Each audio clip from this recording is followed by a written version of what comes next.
ایک انگریز نے لکھا ہے، مولانا اشرف علی نے لکھا ہے ملفوظات کمالات اشرف میں کہ میں نے ہندوستان میں ایک قبر دیکھی ہے خواجہ صاحب کی کہ جو لوگوں پر سلطنت کر رہی ہے، سلطنت کر رہی ہے۔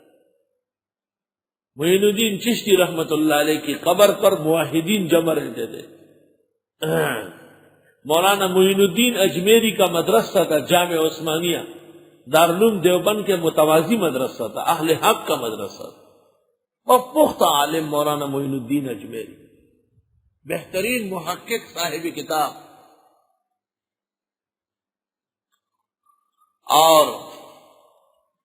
اکبر بادشاہ نے جب چتوڑ گڑھ فتح کیا، بہت مشکل تھا، تو اس نے نظر مانی تھی کہ میں معین الدین چشتی کے مدرسے کے طلباء کو اتنا اتنا خیرات کھلاؤں گا اللہ تعالیٰ کے نام پر، اگر خداوند تعالیٰ نے مجھے فتح دی۔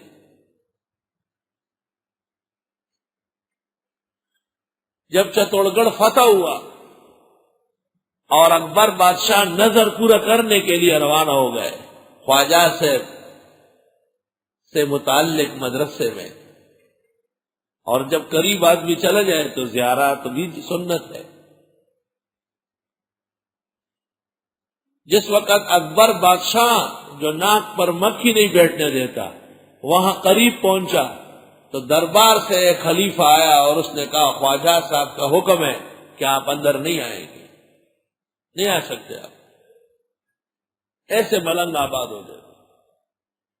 اب تو بادشاہ دور ہوتا ہے اور پیر سے پہلے سے دم ہلاتا رہتا ہے کہ آؤ آؤ، میں آپ کا گھر کا کیٹ اور ریٹ ہوں۔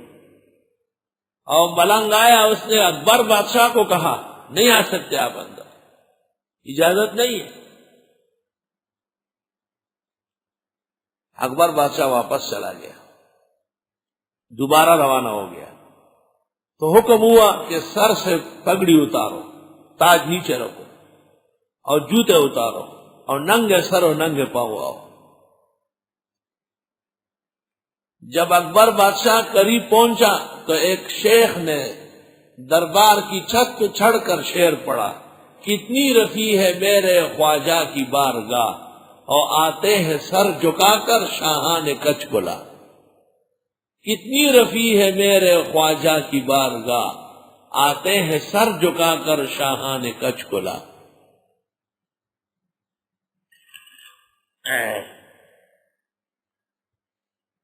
اور کسی صاحب ذوق نے کہا ہے خواجہ تیرے حریم مقدس پہ جان نثار، ہر ذرہ جس کا جلوہ گائے حسن یار ہے۔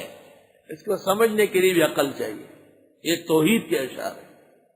خواجہ تیرے حریم مقدس پہ جان نثار، مجال نہیں تھا کہ مشرک و کافر قدم رکھ لیتا اندر، نہیں جا سکتا، اجازت نہیں۔ اور ہر ذرہ جس کا جلوہ گائے حسن یار ہے، تیرے دربار پر قدم رکھ کے پہلے سبق توحید کا اس کو پڑھایا جاتا کہ شرک سے توبہ کرو، گندے خیالات دل میں نہ لاؤ۔ خواجہ سے اللہ کے ایک نیک بندے و موحد تھے، انہوں نے محنت و عبادت کر کے یہ مقام پایا، کوئی اور گندا خیال نہ لایا۔ اس لیے شاعر نے کہا خواجہ تیرے حریم مقدس پہ جان نثار، ہر ذرہ جس کا جلوہ گائے حسن یار ہے۔ یہاں قدم رکھتے ہی بادشاہوں کو موحد بنایا جاتا تھا۔